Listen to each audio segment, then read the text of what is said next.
Good morning, everybody. It's Graham once again from Unearthed and another episode of Detecting Talk. It's been a while since we've sat down in front of this little screen and discussed topics, detecting related topics, I should say.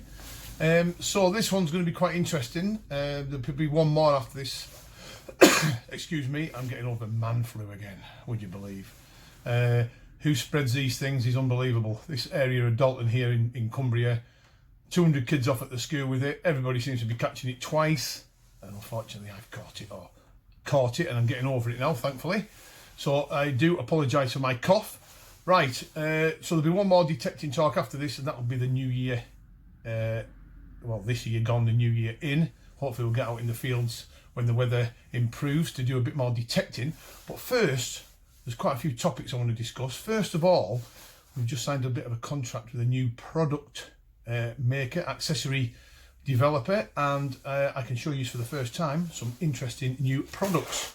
Now this one is the new Raven digging knife. You can take it out of its sleeve. It's got its own holster, as you can see, so it's very professionally made. The beauty of this one is it's stainless steel, extremely well made stainless steel digging knife, digging tool, serrated edges on this edge here and one on here, very strong, not too bad weight wise either. Now these will be on the website pretty soon. We've got an order of these coming in. Hopefully we'll better get them in before Christmas.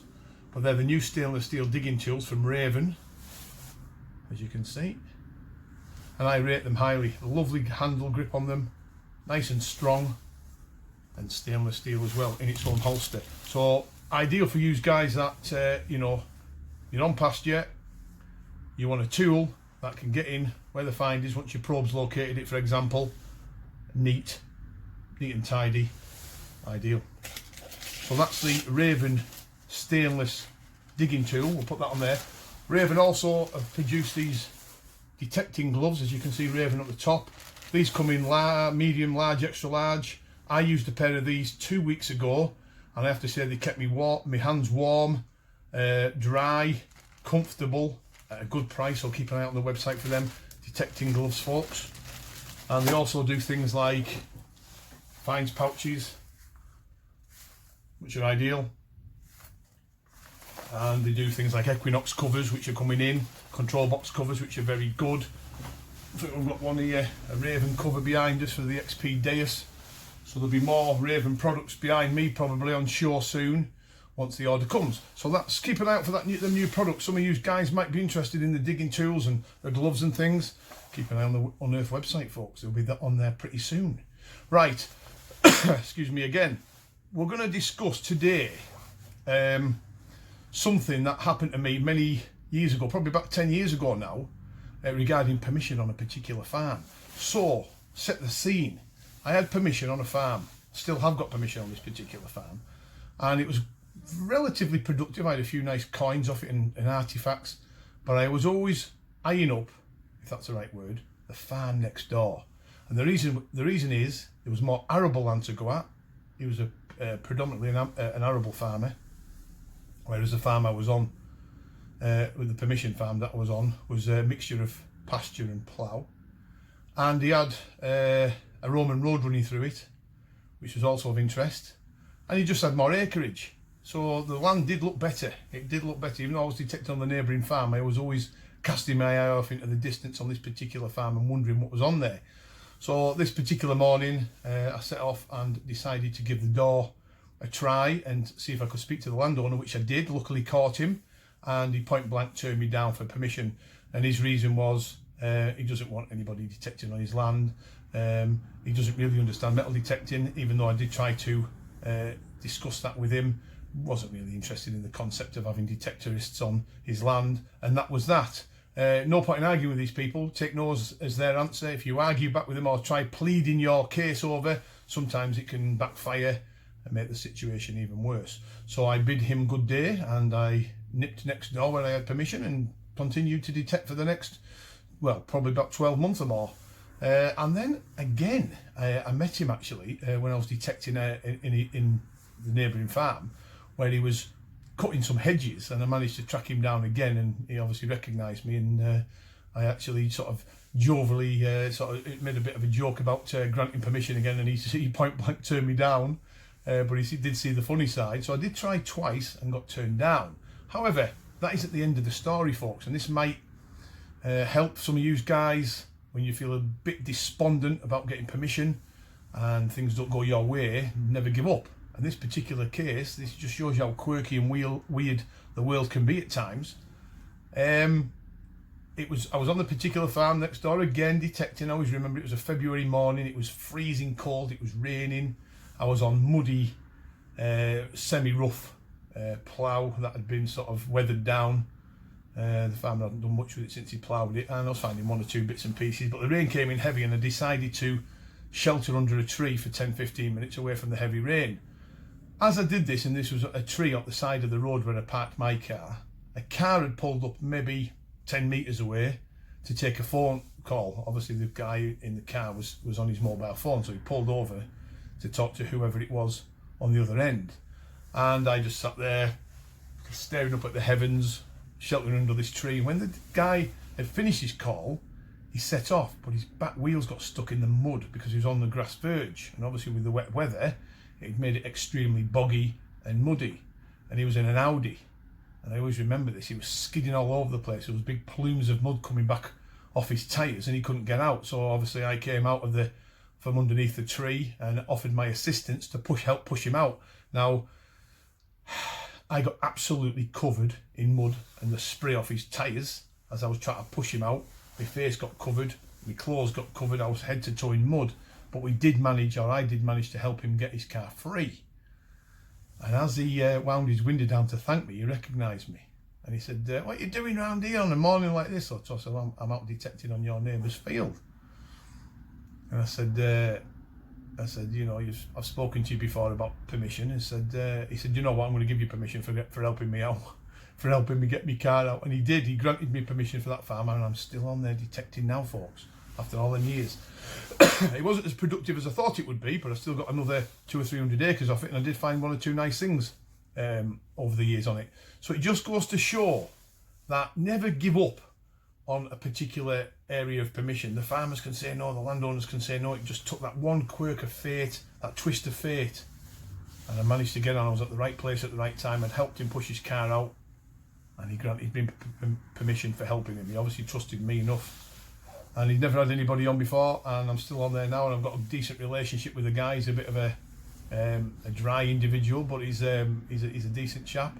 So it just goes to show. Now, if I would have said originally, oh, you know, why don't you let us on, and tried arguing the case for getting on, he might have put him off completely for ever talking to a detectorist again, or ever, you know, entertaining the thought of having a detectorist on his land. So sometimes when these farmers and landowners say no, you've got to take it on the chin and politely say, thank you very much, you know, have a good day, and walk away. I've known people in the past stand there and blatantly argue with the farmers to a point where the farmers have told them to leave. That is completely bad. You know, it's completely wrong to do that. You know, you're guardians of the hobby, you know, ambassadors for the hobby, I should say. You know, you've got to make sure that you leave an impression on these people and be as polite as possible. Even if they say no, take it on the chin, walk away, because you never know. That farmer might come up again, you might meet him somewhere, like I did, and permission will come. So just a little tale there, folks, of how quirky the world of metal detecting can be. So there you go. Now, another thing is, as well, just to let you know, guys, that I've not wasted any time with regards to our new MP that's been elected this last week or so. I've penciled in a meeting with him in the new year to talk about the threat of metallic green waste, toxic green waste, whatever we want to call it. Now, he's a new guy in charge, or he's a new MP in our area. We'll let them put the money where their mouth is. I want to sit down with him in the new year, and I'll be speaking to his secretary or whoever it is that books his appointments. And I want to be sitting down for at least an hour with him talking about the threat of metallic green waste. And I urge some of you guys that come across the green waste and are quite, what's the word I'm looking for? You know, you're fighting the fight against it like we are. Do the same thing. Contact your new MP or your local MP or whoever it may be. Demand a meeting with them, or even if it's a phone call, just to raise the awareness of what's going in the ground, because Unfortunately, folks, the threat of green waste isn't going away. If anything, it's on the increase. We're finding more and more parcels of land and people's permissions being completely ruined by the stuff. And the MPs now need to be made aware that this is happening in their areas, a lot of them, and it's going pretty much under the radar. And I think that's completely wrong. So do the right thing. I've already done my bit. I'm going to be speaking to them in the new year, as I've said. I want to sit down with them and talk to them about it, show them some case studies and evidence of green waste. I think I've actually got some green waste here. I have a little sack of it that I can take along to show them what we're finding out in the fields.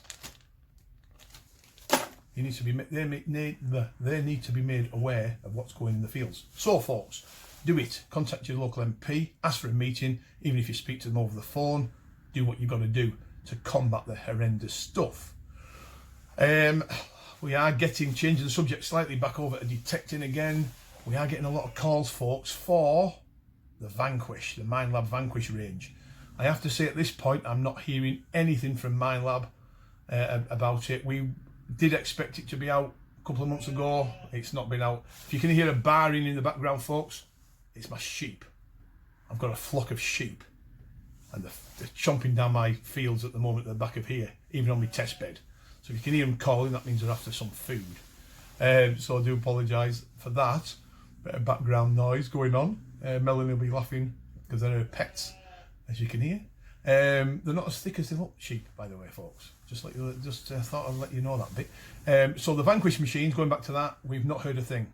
We did expect them to be out a number of months ago. We don't know what's going on. It's a bit frustrating for us as it is for you guys. I'm sure when they come, there'll be a terrific machine. I'm looking forward to getting my hands on one myself. I'll be using one. Absolutely be using one. I put my name down myself for one. I'll be grabbing the first one when it comes through the door. But at the moment, we're not hearing anything. So as soon as we get a glimpse of information or an email or any form of information of when these machines are going to be available, I'll be putting it on YouTube and letting you guys know. Because obviously we want to do a test on these machines, don't we? Put it through its paces and have a look how good it is. I know it'll be good on wet sand with the multi-frequency, multi-IQ platform. And let's just see how good this machine is. I'm really looking forward to get my hands on it. So that's that about the Vanquish, folks. Sorry I can't give you any more information on it. We just do not know at this stage what is happening. It's all gone rather quiet. Will there be another detecting talk between obviously between Christmas and New Year? So I will wish everybody all the best. Merry Christmas. I hope you have a great break, and I'm hoping to get out to do a bit of detecting myself over the Christmas period if the weather permits. And I hope you guys get out there and do the business too. I know there's a lot of club digs going on between Christmas and New Year. Unearthed aren't having one until the second, third week in January. So you guys that follow us and come on our digs, our organised digs, just be aware that it's going to be the second to third week in January for the next one, weather permitting. Be fantastic to see you all there. Who knows? We may even have the Vanquish available to use on the day. Fingers crossed. I'm looking forward to it. I'll be using one. Other than that, folks, this is just my opportunity to say thank you very much for everybody that's purchased their machines and accessories off Unearthed this year. It's been heartwarming to see so many of our customers coming back and purchasing other items. It keeps a roof over our heads. It's my only form of income, and I have to say it's heartwarming to see so many people purchasing their detectors from us. Kind people, all of you. And once again, thank you very much for watching this YouTube channel. Without you guys, it wouldn't be worth doing it. I get great input, we get great comments, great feedback, and some really healthy debates going on from time to time. We do get one or two idiots on there. We had one called Kermit the Frog the other week that had put some silly comments on about it being a shopping channel. No point in arguing with these folks, guys. They just get deleted. If you don't want to watch it, you go to somebody else that maybe plays golf or cricket or something else, but come away from the detecting scene. That's all I can say. Okay, have a great week and all the best for the new year, folks. Stay tuned. We'll be back very soon. Thanks for watching. Bye for now.